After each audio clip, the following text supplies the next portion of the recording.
শুধু গুরুদেবের কাছে এসে বসে বললাম, হাত তুলে হাত দীক্ষা নিলাম, ব্যাপারটা এটা না।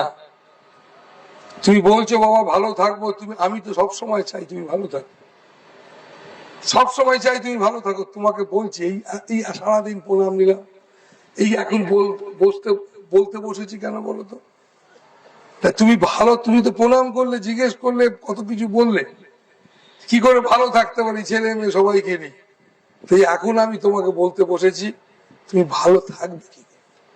তো সেই কারণে বাবা মায়েরা এতক্ষণ ধরে তোমাদের বলছি যে ভালো থাকতে পারবে তখনই, তাই তাকে ভালোবাসতে হবে। আর ভালোবাসতে গেলে হঠাৎ তো ভালোবাসা যায় না। যেখানেই দেখবে ভালো নাম গান চর্চা হচ্ছে সেখানে হাজির হবে। তাই ঠাকুর রামকৃষ্ণ বলতেন, বলে নাম গান হচ্ছে, নাম গানে তো নেমন্তন্ন করে নাকি, নাম গান শুনলেই যেতে হয়।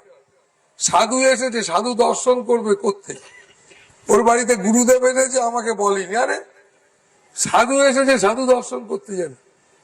তো সেই কারণে ভালো যেখানে তুমি নিন্দে হচ্ছে সেখানে কান বাড়িয়ে দিচ্ছ, যেখানে প্রভুর নাম হচ্ছে সেখান থেকে দূরে থাকছো। তার মানে কি তুমি কাঁদছো বলে, একদম তুমি জেনে রাখো তুমি কাঁদছো, তুমি ভয় পাচ্ছ। একটাই মাত্র জায়গা যেখানে মানুষ নিজেকে খুলে ফেলতে পারে, নিজের অহংকারকে চূর্ণ করতে পারে, সেটা হচ্ছে সেই পরম সত্যের দরবার।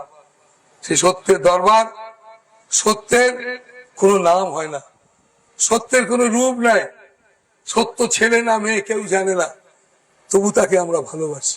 নয় তাকে কালী রূপে ভালোবাসি, নয় তাকে শিব, দুর্গা, রাম, রামকৃষ্ণ, চৈতন্য, গুরু রূপে ভালোবাসি। কেমন তাকে আমরা আমরা আমরা যেন সবাইকে যাতে ভালোবাসতে পারি, তার জন্য আমরা বাড়ির মেয়েদের আমরা লক্ষ্মী বলেছি। যে জন্মেছে সেই মেয়েটাকে লক্ষ্মী, যে জন্ম দিয়েছে তাকে লক্ষ্মী বলছি, বৃদ্ধ শাশুড়ি তাকে না লক্ষ্মী বলছি।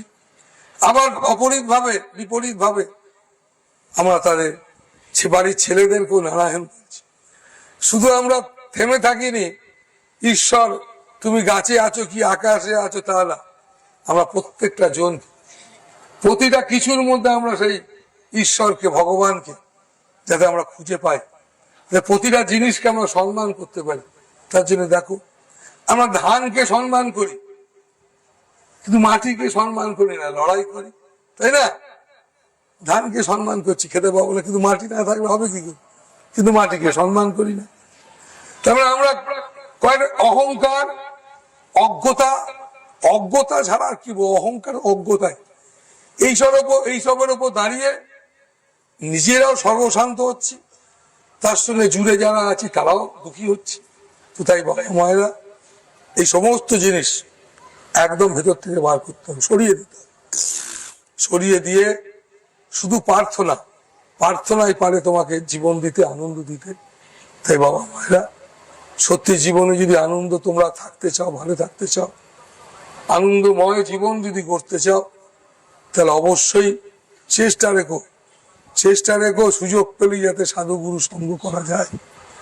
আর মাথায় রাখতে হবে ভালো থাকতে গেলে নিজেকেই তৈরি করতে হবে। তো তার জন্য প্রার্থনা করো, প্রভু আমি যেন আমার নিজেকে তৈরি করতে পারি, আমি যেন আমাকে বোঝাতে পারি তোমার কথা, তোমার ভাবনা যেন বোঝাতে পারি।